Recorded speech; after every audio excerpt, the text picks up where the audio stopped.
evening, and thank you for taking the time out of your busy lives.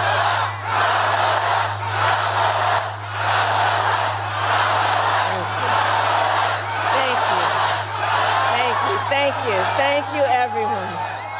So listen, 1 week from today, you will have the chance to make a decision that directly impacts your life, the life of your family, and the future of this country we love.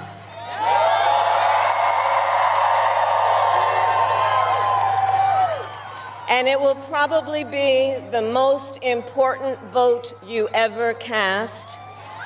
And this election is more than just a choice between two parties and two different candidates. It is a choice about whether we have a country rooted in freedom for every American or ruled by chaos and division.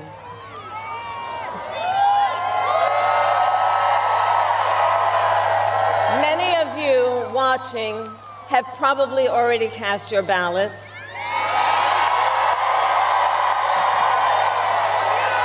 But I know many others are still considering who to vote for, or whether you'll vote at all. So tonight, I will speak to everyone about the choice and the stakes in this election. Look, we know who Donald Trump is. He is the person who stood at this very spot nearly 4 years ago and sent an armed mob to the United States Capitol to overturn the will of the people in a free and fair election. An election that he knew he lost. Americans died as a result of that attack. 140 law enforcement officers were injured because of that attack. And while Donald Trump sat in the White House watching as the violence unfolded on television, he was told by his staff that the mob wanted to kill his own vice president. And Donald Trump responded with 2 words: "So what?" America, that's who Donald Trump is. And that's who is asking you to give him another 4 years in the Oval Office. Not to focus on your problems, but to focus on his. And Donald Trump has told us his priorities for a second term. He has an enemies list of people he intends to prosecute. He says that one of his highest priorities is to set free the violent extremists who insulted those law enforcement officers on January 6th.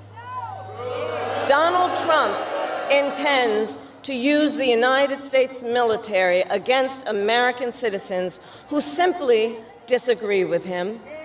People he calls, quote, the enemy from within. America, this is not a candidate for president who is thinking about how to make your life better. This is someone who is unstable, obsessed with revenge, consumed with grievance, and out for unchecked power. Donald Trump has spent a decade trying to keep the American people divided and afraid of each other. That is who he is. But America, I am here tonight to say that is not who we are. That is not who we are.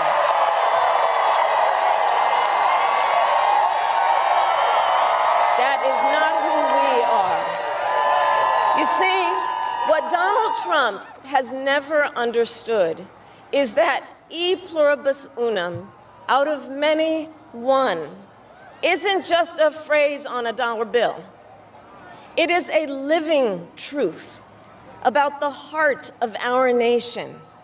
Our democracy doesn't require us to agree on everything. In fact, we like good arguments from time to time. Just think of your own family, right? It's not the American way to not have disagreements. We don't shy away from robust debate. In fact, we like a good debate, don't we? We like a good debate. And the fact that someone disagrees with us does not make them the enemy within. That's right. They are family, neighbors, classmates, co-workers. They are fellow Americans.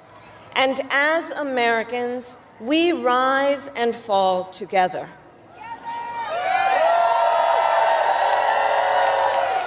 America, for too long, we have been consumed with too much division, chaos, and mutual distrust. And it can be easy then to forget a simple truth. It doesn't have to be this way. It doesn't have to be this way. It is time to stop pointing fingers. We have to stop pointing fingers and start locking arms. It is time to turn the page on the drama and the conflict, the fear and division. It is time for a new generation of leadership in America.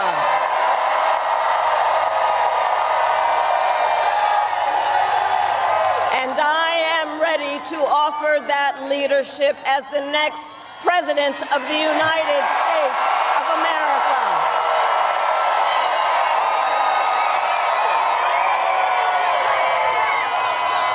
Now look, let me say, I recognize this has not been a typical campaign. Even though I've had the honor of serving as your vice president for the last 4 years, I know that many of you are still getting to know who I am. Well, let me tell you, I am someone who has spent most of my career outside of Washington, D.C., so I know that not all the good ideas come from here. I am not afraid of tough fights against bad actors and powerful interests, because for decades, as a prosecutor and a top law enforcement officer of our biggest state, I won fights against big banks that ripped off homeowners, against for-profit colleges that scammed veterans and students, against predators who abused women and children, and cartels that trafficked in guns, drugs, and human beings. And I did this work because for as long as I can remember, I have always had an instinct to protect. There's something about people being treated unfairly or overlooked that frankly just gets to me. I don't like it. It's what my mother instilled in me, a drive to hold accountable those who use their wealth or power to take advantage of other people. The drive to protect hardworking Americans who aren't always seen or heard and deserve a voice, and I will tell you that is the kind of president I will be.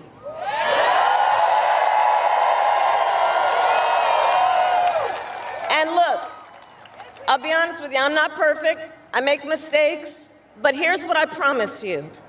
I will always listen to you, even if you don't vote for me. I will always tell you the truth, even if it is difficult to hear. I will work every day to build consensus and reach compromise to get things done. And if you give me the chance to fight on your behalf, there is nothing in the world that will stand in my way.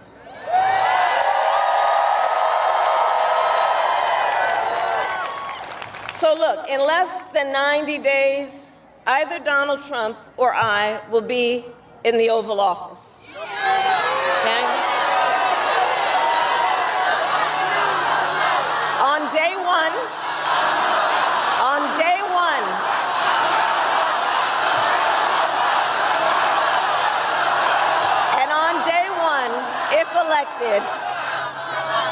On day one, if elected, Donald Trump would walk into that office with an enemies list.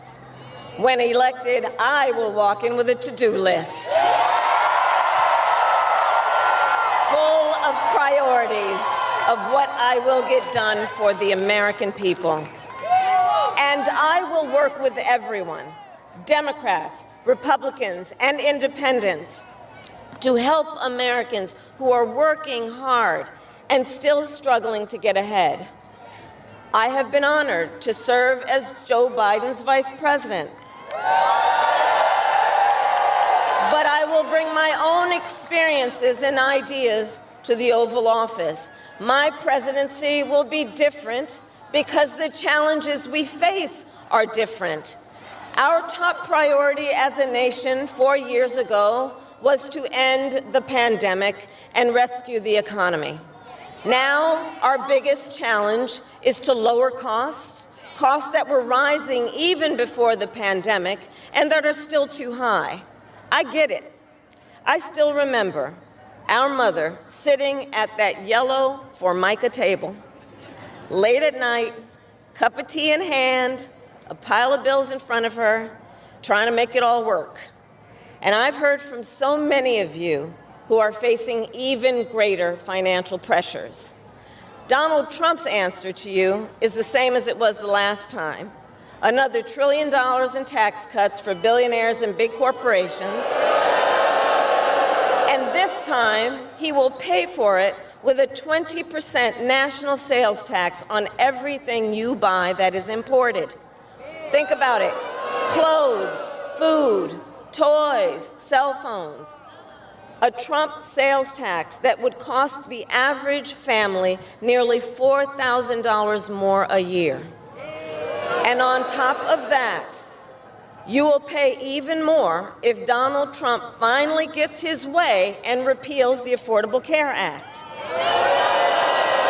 which would throw millions of Americans off their health insurance and take us back to when insurance companies had the power to deny people with pre-existing conditions. Well, we are not going back. We are not going back.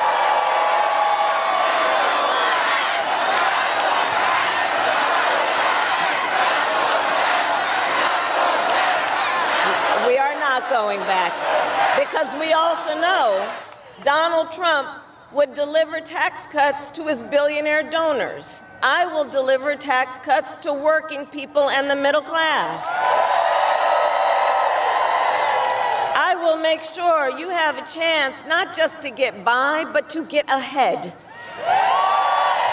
Because I believe in honoring the dignity of work. I will enact the first ever federal ban on price gouging on groceries, cap the price of insulin, and limit out-of-pocket prescription costs for all Americans. I will fight to make sure that hardworking Americans can actually afford a place to live. I'll never forget how our mother saved up and how excited she was when she could finally afford to buy our first home. I remember how excited she was. And I know that owning a home is not only a measure of financial security, it's about the pride of your hard work. And as president, I will fight to help first-time home buyers with your down payment, take on the companies that are jacking up rents, and build millions of new homes. For years, we have heard excuses about why America can't build enough housing. Enough with the excuses. I'm going to cut the red tape and work with the private sector and local governments to speed up building and get it done. And the cost of housing isn't the only financial pressure on middle-class families. I have met so many young people who have a natural desire to parent their children well, but not always the resources to do it. So I'll fight for a child tax credit to save them some money, which will also lift American children out of poverty. I'll work to lower the cost of childcare, which is out of reach for too many working families today. And for too many people in the sandwich generation who are raising young children and taking care of a parent, juggling all of it is extremely difficult. You know, I took care of my mother when she got sick, cooking food that she had a taste for, finding clothes that would not irritate her skin. And understand, as I do, that caregiving is about dignity. It is about dignity. And currently, if you need home care and you don't have some money to hire someone, you and your family need to deplete your savings to qualify for help. That's just not right. So we're going to change the approach and allow Medicare to cover the cost of home care so seniors can get the help and care they need in their own homes. Now, Donald Trump has a different approach. He tried to cut Medicare and Social Security every year he was president. Look, I believe that when people have worked hard their entire life, they deserve to retire with the benefits they have earned. And I believe in the fundamental freedom of Americans to make decisions about their own bodies and not have their government tell them what to do.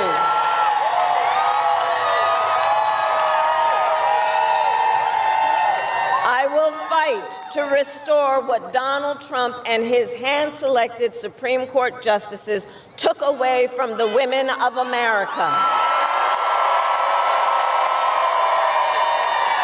That today, 1 in 3 women in America, think about it, 1 in 3 women in America lives in a state with a Trump abortion ban, many with no exceptions even for rape and incest. The idea that a woman who survives a crime of a violation to her body should not have the authority to make a decision about what happens to her body next, that is immoral. That is immoral. And Trump's not done. He would ban abortion nationwide, restrict access to birth control and put IVF treatments at risk, and force states to monitor women's pregnancies. Just Google Project 2025 and read the plans for yourself. And look, I think we all know one does not have to abandon their faith or deeply held beliefs to simply agree the government should not be telling her what to do with her body. Not the government. And when Congress passes a bill to restore reproductive freedom nationwide, as President of the United States, I will proudly sign it into law. Proudly.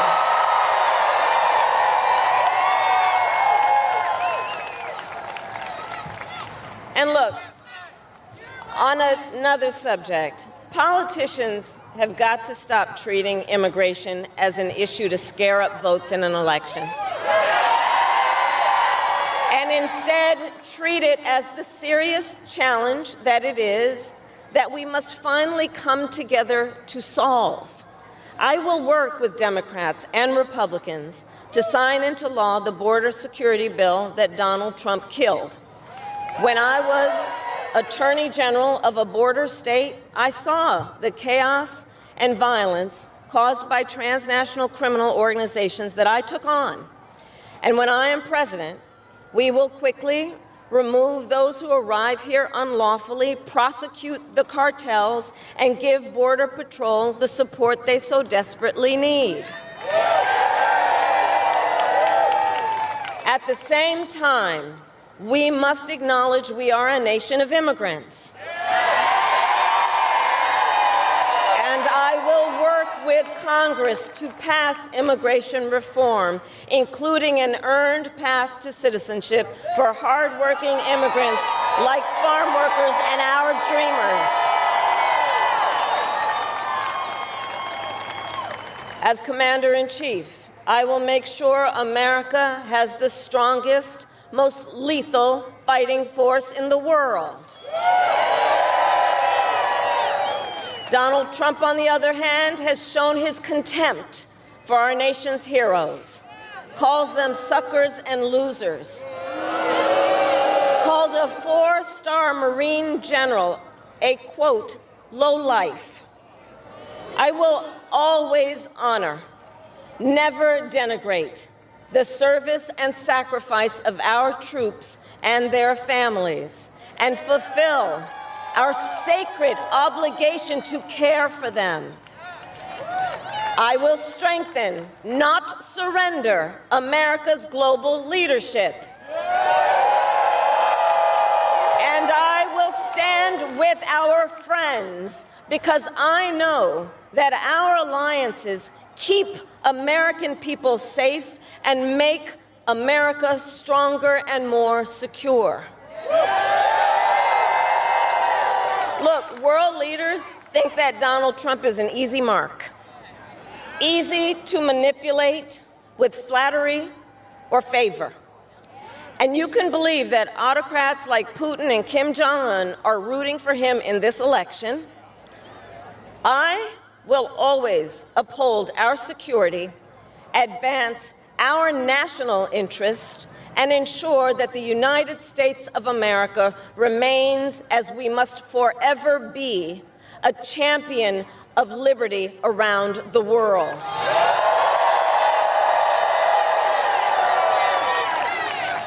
America, we know what Donald Trump has in mind. More chaos, more division, and policies that help those at the very top and hurt everyone else. I offer a different path, and I ask for your vote.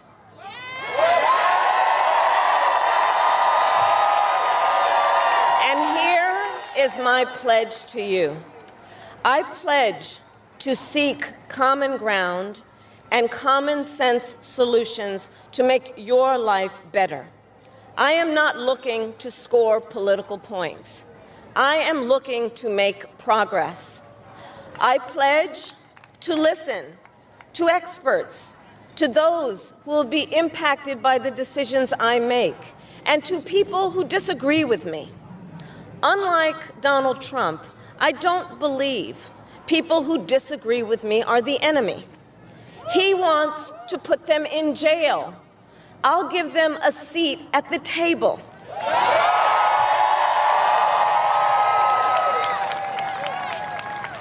I pledge to you to approach my work with the joy and optimism that comes from making a difference in people's lives.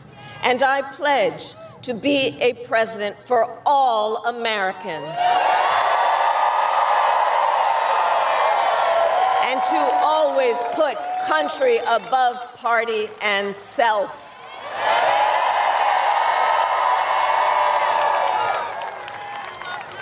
I love our country with all my heart. And I believe in its promise because I've lived it. I grew up as a child of the Civil Rights Movement. My parents would take me to marches in a stroller, where crowds of people of all races, faiths, and walks of life came together to fight for the ideals of freedom and opportunity. I've lived the promise of America. I saw how hard our mother worked to give her daughters the same chances this country gave her. Growing up, I was blessed to have family by blood and family by love, who instilled in me the values of community, compassion, and faith that have always defined our nation at its best. I've lived the promise of America. I've spent my life fighting for the people who have been hurt and counted out, but never stopped believing that in our country, anything is possible. I've lived the promise of America, and I see the promise of America in all of you. In all of you. I see it in the young people who are voting for the first time, who are determined to live free from gun violence and to protect our planet and to shape the world they inherit. I see it in the women who refuse to accept a future without reproductive freedom, and the men who support them. I see it in Republicans who have never voted for a Democrat before, but have put the Constitution of the United States over party. I've seen it in Americans different in many respects, but united in our pursuit of freedom, our belief in fairness and decency, and our faith in a better future. America, I know the vast majority of us have so much more in common than what separates us. I know it. And that's why I am in this race, to fight for the people, just like I always have.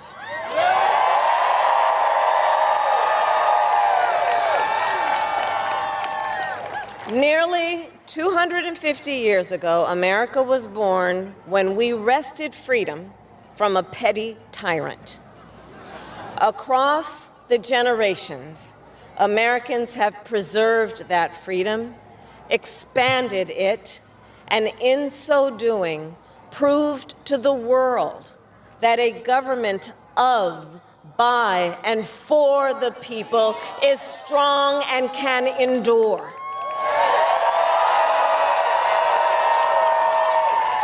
And those who came before us, the patriots at Normandy and Selma, Seneca Falls and Stonewall, on farmlands and factory floors, they did not struggle, sacrifice, and lay down their lives only to see us cede our fundamental freedoms. They didn't do that only to see us submit to the will of another petty tyrant.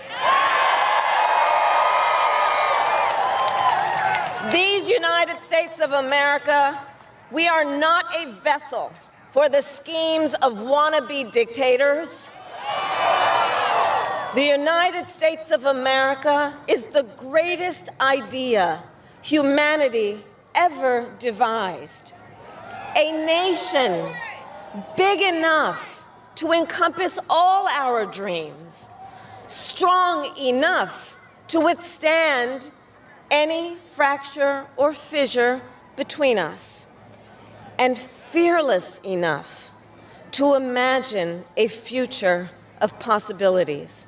So, America, let us reach for that future. Let us fight for this beautiful country we love.